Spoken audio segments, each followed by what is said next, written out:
This section looks at the differences that students will present, students who are supervising at different levels. Every student, obviously, is a different person, and everybody learns slightly differently. And one's first mistake as a supervisor might be to think that the student you're working with is going to learn like you did. So with the best of intentions, you expect them perhaps to be scholarly and very detail-oriented and completer finishers, when actually they're creative and they fling loads of ideas up in the air and they don't quite know how to pull them all down together. Or you might be somebody who tries things out and then does the reading first, and they actually operate the opposite way. They're going to be different kinds of learners, and part of the joy of working with different learners is finding out how they go about their learning differently. One of the joys of learning and the dialoguing with students is learning about that difference, but it is also quite complex for us to get inside the head of another learner. I find that exciting, but I also find it very hard work. So the more we can find out about different forms of learning, different approaches to learning, and have those conversations about what research learning requires with students, the clearer we can make what these differences are and what this journey they have ahead of them is going to be like.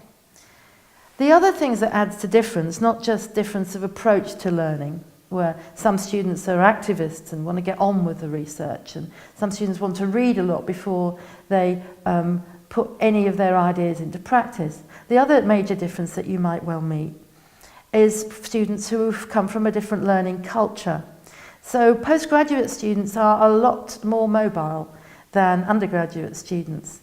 And in the work that I've done in other countries like Sweden and South Africa, I might well see a Swedish supervisor supervising a Japanese student, or a Korean supervisor supervising an African student. So it isn't just students coming to your own context, your own cultural context, needing to fit in. It's a matter of discovering how, from our different cultural learning backgrounds, we construct knowledge and go about research differently, and having those mutually enriching interactions and discussions about how this happens. So they're not just fitting in, we're mutually learning. I mean, that's a grand statement. It's quite difficult to find out what the differences are. But there has been some interesting research about these differences that students present as learners from different cultural backgrounds. And Catherine Manathanga, for instance, talks about a kind of post-colonial way of exchanging knowledge and ways of going about research with students, and avoiding what is otherwise quite hierarchical and dominant. And Barbara Grant does that work too. And Michael Singh goes a step further by talking about the ways in which students from other learning cultures and the ways they construct knowledge and go about research is culturally enriching for established bodies of students who are doing it in a monocultural fashion. So getting people to explore what they do, how they do it, in mixed research groups, mixed culturally research groups, only benefits everybody, because you can find out that you can think differently, approach problems differently. So I see working with culturally diverse students as mutually enriching. It's also the case that students coming into your established research culture, if they've come from another learning culture and another country, quite often need some basic support for finding somewhere to live, understanding the ways people behave, levels of security and safety, understanding the difference between informal interactions and formal interactions. There are some interesting problems that have emerged that other people have discussed, where a supervisor has suggested to a student from one culture that they go away and have a look at something for a while.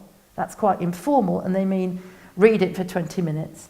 And 6 months later, the students come back, done intense, detailed work. So that's probably a bit of waste of effort and might have been cleared up by having very clear instructions. So students are different kinds of learners, and this is also culturally inflected.